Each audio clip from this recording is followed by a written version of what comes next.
ہمارے چینل پاک ٹائم کو لائک کریں، سبسکرائب کریں اور ساتھ ہی بیل آئیکن کو پریس کریں، آپ کو اپڈیٹس ملتی رہیں گی۔ بسم اللہ الرحمن الرحیم۔ السلام علیکم ناظرین۔ چین کے ہاتھوں بھارتی فوج کو شکست، سوشل میڈیا صارفین نے فوجی کا کردار ادا کرنے والے بالی ووڈ فنکاروں کا مذاق بنا دیا۔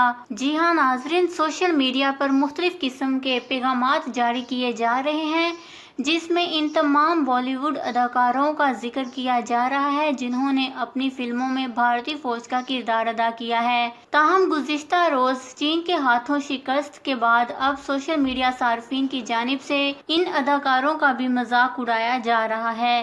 اس حوالے سے ایک صارف نے مزاحیہ انداز میں پیغام جاری کرتے ہوئے کہا کہ گائے کے پیشاب کے ساتھ ایک بالی ووڈ سے فوجیوں کی ٹیم بھیج دی گئی ہے جس میں lieutenant Akshay Kumar, major Sunny Deol, lieutenant Ajay Devgn اور سنیل سیٹھی شامل ہیں جبکہ باقی فوجی پیچھے آ رہے ہیں۔ اس کے علاوہ ایک اور صارف کا کہنا تھا کہ بھارت نے لداخ میں 5 لاکھ چینی فوجی مار دیے ہیں جن میں سے 1 لاکھ تو اکیلے رجنی کانت نے ہی مار دیے ہیں۔ ایک صارف کی جانب سے یہ بھی کہا گیا کہ انہیں ایک ایسی بالی ووڈ فلم کا انتظار ہے جس میں اکشے کمار اکیلے پورے چین پر قبضہ کر لیں گے، جس کے بعد پوری دنیا رحم کے لیے بھارت کے آگے جھک جائے گی۔ یقیناً اس صارف نے یہ بات مذاق کے طور پر کی تھی۔ ایک صارف کا کہنا تھا کہ بھارتی حکومت نے چین کو جواب دینے کے لیے بالی ووڈ ڈائریکٹرز کی میٹنگ بلا لی ہے تاکہ وہ اپنی فلموں کے ذریعے چین کا جواب دیں۔ ایک اور صارف نے مذاق بناتے ہوئے کہا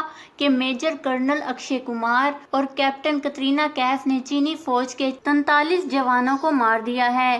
اس طرح کے کئی مزاحیہ پیغامات سوشل میڈیا صارفین کی جانب سے جاری کیے جا رہے ہیں جس میں گزشتہ روز بھارتی فوج کو شکست کی وجہ سے بالی ووڈ فنکاروں کو بھی اس کی لپیٹ میں لے لیا گیا ہے۔ خیال رہے کہ گزشتہ روز ایک مرتبہ پھر بھارت اور چین کے درمیان لداخ کے علاقے میں جھڑپ ہوئی تھی جس کے بعد چینی فوج نے جھڑپ میں 20 بھارتی فوجیوں کو ہلاک کر دیا تھا۔ برطانوی اخبار نے اس حوالے سے دعویٰ کیا تھا کہ بھارت کو خود بھی اس بات کے بارے میں علم نہیں کہ جوان زندہ ہیں یا مارے گئے ہیں۔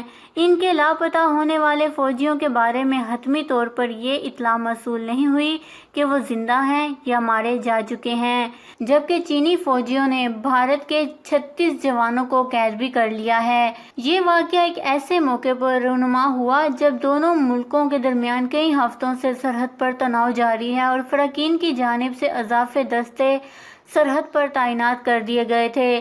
3500 کلومیٹر طویل سرحد پر جوہری طاقت کے حامل دونوں ملکوں کی فوجوں کے درمیان مستقل بنیادوں پر جھڑپیں ہوتی رہتی ہیں۔